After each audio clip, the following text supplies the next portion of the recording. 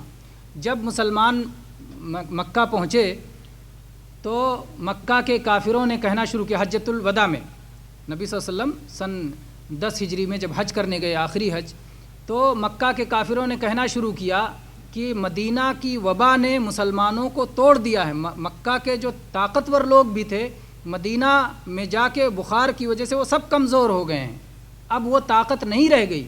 تو نبی کریم صلی اللہ علیہ وسلم نے فرمایا کہ ان کو اپنی طاقت دکھاؤ، کندھا کھول دو تاکہ تمہارے بازو نظر آئیں اور اکڑ کے چلو، چھوٹے قدموں کے ساتھ اکڑ کے چلو دھیرے دھیرے۔ تو اس مقصد سے یہ شروع ہوا تھا استباء۔ عمر رضی اللہ عنہ نے اپنے زمانے میں کہا کہ نبی صلی اللہ علیہ وسلم نے تو یہ اس مقصد سے شروع کیا تھا، اب تو کافر ختم ہو گئے مکہ سے، اب کسی کو دکھانے کی ضرورت نہیں ہے، تو ایسا کیوں نہ کریں کہ ہم احرام بند کر لیں۔ پھر اس کے بعد کہا نہیں، نبی صلی اللہ علیہ وسلم کی ایک سنت جو جاری ہوئی اب وہ قیامت تک جاری رہے گی۔ تو اسی طرح سے کان میں انگلیاں ڈالنے کی سنت ہے، یہ سنت چھوڑی نہیں جائے گی، اس سنت پہ عمل کیا جائے گا، لیکن یہ فرض نہیں ہے۔ اگر کسی نے نہیں ڈالا اذان ہو جائے گی، یہ نہیں کہ اذان دہرانا پڑے گا، تم نے انگلی نہیں ڈالی چلو پھر سے اذان دو، نا، اذان ہو جائے گی، لیکن اس نے ایک سنت کو چھوڑ دیا۔ اسی طرح سے اذان ظاہر بات ہے اس کا مقصد ہے لوگوں تک پہنچانا کہ صلاۃ کا وقت شروع ہو گیا، اس لیے بلند آواز سے ہونا چاہیے، اور جتنی زیادہ بلند آواز سے وہ اذان دے گا اس کو فائدہ ملے گا۔ کیا فائدہ ملے گا؟ جو بھی جنات، انسان کوئی بھی چیز سنیں گے قیامت کے دن گواہ بنیں گے، تو جتنے زیادہ بلند آواز سے اذان دے گا اتنے زیادہ گواہ اسے حاصل ہوں گے۔ اذان و اقامت کے درمیان کم سے کم اتنا وقت تو دینا ہی چاہیے کہ لوگ تیاری کر لیں، وضو کر لیں اور باقاعدہ اس کے لیے پہنچ جائیں۔ اسی طرح سے ایک مسئلہ یہ یاد رہنا چاہیے کہ اذان کے بعد جیسے اذان شروع ہوئی مسجد میں بیٹھے تھے، اذان شروع ہوئی اٹھ کے مسجد سے جانے لگے، تو یہ نافرمانی کا کام ہے اور شیطان سے مشابہت ہے۔ آپ نے اذان کی فضیلت میں حدیث سنی ہوگی کہ نبی صلی اللہ علیہ وسلم فرمایا کہ جب اذان دی جاتی ہے تو شیطان ہوا چھوڑتے ہوئے بھاگتا ہے تاکہ اذان اس کے کان میں نہ پڑے۔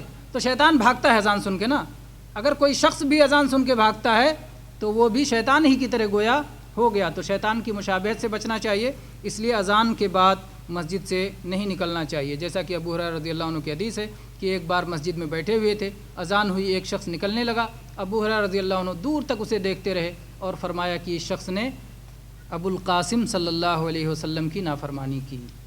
تو گویا اذان کے بعد نہیں نکلنا چاہیے، سوائے اس کے کہ لازمی ضرورت ہے، وضو کرنا ہے اور دوسری چیزیں ہیں تو اس کے لیے نکل سکتے ہیں۔ اگر آپ کی کوئی صلاۃ چھوٹ جائے تو اس کے لیے اذان بھی دینا چاہیے اور اقامت بھی کہنا چاہیے۔ صلاۃ چھوٹ گئی، اگر تمام لوگوں کی چھوٹ گئی، سب لوگ سو گئے، تو ظاہر بات ہے تب تو اذان دینا ہی دینا ہے۔ کہ جیسے نبی کریم صلی اللہ علیہ وسلم ایک بار سفر میں تھے اور آپ اور سارے صحابہ کرام سب فجر کے وقت سو گئے، جب اٹھے تو آپ نے بلال رضی اللہ عنہ کو حکم دیا اذان دینے کا، پھر انہوں نے اذان دیا، پھر اس کے بعد اقامت کہی گئی، پھر اس کے بعد آپ نے فجر ادا کی۔